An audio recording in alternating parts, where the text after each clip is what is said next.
High friends, আমি Shovan. Welcome to my YouTube channel. এখন আমি অ্যাডভোকেট অচিন্ত আইচ এই ওয়েব সিরিজটাকে নিয়ে কথা বলবো, যেটা আজকের ডেটে মানে 26 এপ্রিল 2024 হইচই ওটিটি প্ল্যাটফর্মে স্ট্রিম হয়ে গেছে। 2 ঘন্টা 47 মিনিট এই ওয়েব সিরিজের ডিউরেশন। তো কেমন হলো? Directed by Joydeep Mukherjee. Lead কাস্টে রয়েছে আমাদের সবার প্রিয় ঋত্বিক চক্রবর্তী, শাশ্বত চ্যাটার্জি রয়েছে, লোকনাথ দে রয়েছে, অলকানন্দ রে রয়েছে, সুরঙ্গনা রয়েছে। কাস্টিংটা কিন্তু বিশাল বড়, কিন্তু কেমন হলো? তা হইচইয়ের যেই কাজগুলো সাধারণত এর আগে আমি দেখে আসছি, তার থেকে এই কাজটা একটু আলাদা। কিন্তু তারপরেও কি এই কাজটা ভালো হতে পারলো সেটা জানতে হলে স্কিপ না করে প্লিজ আমার ভিডিওটা দেখুন। তাই এখানে দত্ত বাড়িতে খুন হয় বাবলু নামের যেই ক্যারেক্টারটা এখানে দেখানো হয়েছে, এবং মালিনী দেবী মালিনী দেবীকে সাসপেক্ট করা হয় যে তিনি খুনটা করেছেন। অ্যাকচুয়ালি আই উইটনেস সেখানে 15 জন থাকে, 15 জন দেখে যে তার হাতে ছুরি রয়েছে। এবং শেষের দিকে মালিনী দেবী ছাড়া পান কি পান না সেটা জানতে হলে অবশ্যই আপনাদের হইচই ওটিটি প্ল্যাটফর্মে গিয়ে অ্যাডভোকেট অচিন্ত আইচ এই ওয়েবসাইটটা দেখতে হবে। তো অ্যাডভোকেট অচিন্ত আইচের ভূমিকায় অভিনয় করেছেন ঋত্বিক চক্রবর্তী, এছাড়া শাশ্বত চ্যাটার্জি। সেও কিন্তু যাত্রীর একজন উকিল। অ্যাকচুয়ালি তার সাথে কিন্তু এই ডুয়েলটা হয় যে শেষ অবধি কে জিতবে। তো এখানে দেখুন যেভাবে মার্ডার মিস্ট্রিটাকে দেখানো হয়েছে, প্রায় 3.25 ঘন্টা জুড়ে কিন্তু রীতিমতো সিরিজটাকে টানা হয়েছে। ইচ্ছে করলে কিন্তু সিরিজটাকে অলরেডি কিন্তু 2 ঘন্টা 2 ঘন্টা 15 মিনিটের মধ্যে শেষ করে দেওয়া যেত। এবং এই যে জিনিসগুলোকে নিয়ে এটাকে না একটা সিরিজ না, মানে এগুলো অ্যাকচুয়ালি একটা সিনেমা ভিত্তিক, কিন্তু এগুলো কিন্তু সিরিজ ভিত্তিক নয়। যদিও সিরিজটার একদম শেষে গিয়ে আমরা মানে বুঝতে পারি যখন অ্যাডভোকেট অচিন্ত আইচের কাছে আরেকজন মানে একটা ভদ্রমহিলা আসে, সেটা অবশ্য দেখা যায় না, সেটা শুধু শোনা যায় যে অ্যাডভোকেট অচিন্ত আইচ আছেন। এটা থেকে বোঝা যাচ্ছে যে এটা সিজন 2 আসবে। ঠিক আছে, সব সব ঠিকঠাক রয়েছে। ঋতু চক্রবর্তী তিনি যথেষ্ট ভালো অভিনয় করছেন, শাশ্বত সে তার জায়গায় ঠিক আছে। কিন্তু সুরঙ্গনা তার মধ্যে এখনো বাচ্চা বাচ্চা ভাবটা রয়েছে। তাকে অ্যাজ এ কখনোই গৃহবধূ বা হাউস ওয়াইফ হিসেবে কিন্তু তাকে কখনোই মেনে নেওয়া যায় না। তার ডায়লগও এখানে অনেক অনেক কম। তিনি যথাযথভাবে চেষ্টা করেছে অলকানন্দ রায়, সেও তার জায়গায় যথাযথ। লোকনাথ দে যথেষ্ট ভালো অভিনয় করেছে।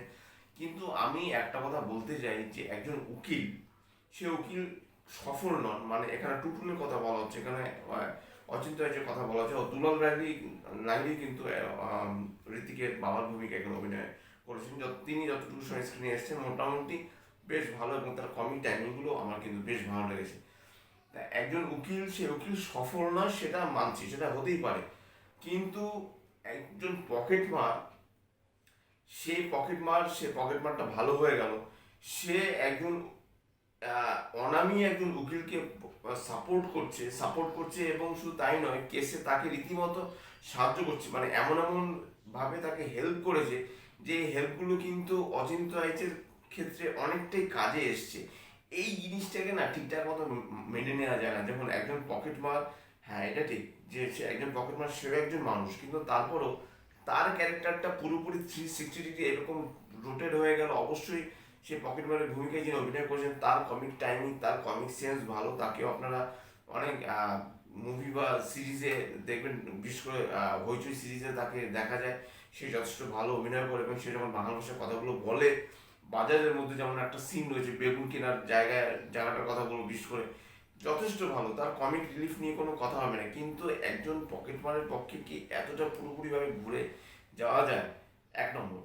2 নম্বর হলো হুইল চেয়ারে বসা একজন ভদ্রমহিলা, তার পক্ষে কিন্তু শক্ত শক্ত সামর্থ্য একজন যুবককে খুন করা কিন্তু চারটিখানি কথা নয়। এখানে যে জিনিসগুলো হইচইতে মাঝে মাঝে দেখায়, আমি জানি না স্ক্রিন প্লে লিখেছে সৃজীব, আমি জানি না সৃজীব স্ক্রিন প্লেটা বা স্টোরিটা যেভাবে তিনি তৈরি করেছেন, কিভাবে তিনি তৈরি করেছেন, এই জিনিসগুলো না হইচইয়ের এই একই ভুলগুলো না আর মেনে নেওয়া যায় না। কিন্তু স্টোরি হিসেবে কিন্তু একদম যে ফেলে দেওয়ার মতো তা কিন্তু নয়। এবং এটা কিন্তু কোর্টরুম ড্রামা কিন্তু একটা ওয়েব সিরিজ। এবং ঋতিকের সাথে শাশ্বত যখন লড়াইটা চলে কোর্টে, তখন সেটাও কিন্তু সরি দেখতে এবং শুনতে বেশ ভালো লাগে। এবং বিশেষ করে লাস্ট 15-20 মিনিট কিন্তু পুরোপুরিভাবে সিরিজটা অন্যদিকে মোড় নেয়, সেটাও কিন্তু ভালো লাগে, কিন্তু যেভাবে অন্যান্য ক্যারেক্টারগুলো কিন্তু প্রচণ্ড সাদা মাটা, লোকনাথ দেখে ঠিকঠাক মতো এখানে ইউজ করা হয়নি, আরও ভালো মতো ইউজ করা যেত। বা লোকনাথ রায় তার ক্যারেক্টারটা অনেক স্ট্রং ক্যারেক্টার ছিল, অনেক একটা পার্সোনালিটি ছিল তার মধ্যে, ক্যারেক্টারটার মধ্যে, সেটাকে ঠিকঠাক মতো ইউজ করা হয়নি। বিজিএমও খুব একটা ভালো নয়, ডিউপির কাজ মোটামুটি।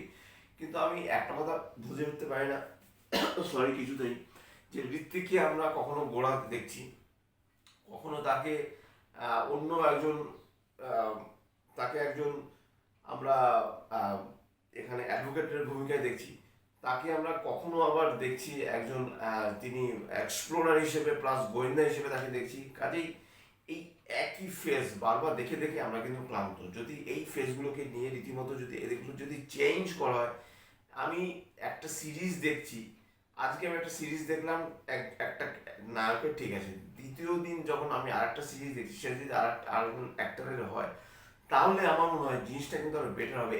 একই গত প্রায় 1 বছর ধরে কিন্তু আমরা দেখছি যে ঋত্বিক চক্রবর্তীকে ঘুরিয়ে ফিরিয়ে তাকে কোনো না কোনো লিড ক্যারেক্টারে তাকে দেওয়া হচ্ছে। নিঃসন্দেহে বলতে হবে যেখানে কিন্তু তিনি যা অভিনয় করেছে, টুটুলের, তার ডাক নাম এখানে টুটুল, এবং অচিন্ত আইচ একজন ফেলিয়ার, একজন অ্যাডভোকেট যে পাঠা চুরির কেস নিয়ে সাধারণত লড়ে, সে সেখানে একজন মানুষ খুন হয়ে গেছে, সেখানে সে লড়াই করছে, এবং সে বিভিন্ন জায়গা থেকে সে যে যেই খুনের যে মোটিভ সেগুলো সে জোগাড় করছে বিভিন্নভাবে, সে খুব তৎপরতার সাথে সেগুলো সেই বুদ্ধির সাহায্যে সে চেষ্টা করছে কী করে খুনটা সলভ করা যায়। সেই জিনিসগুলো খুব সুন্দরভাবে এখানে দেখানোর চেষ্টা করা হয়েছে।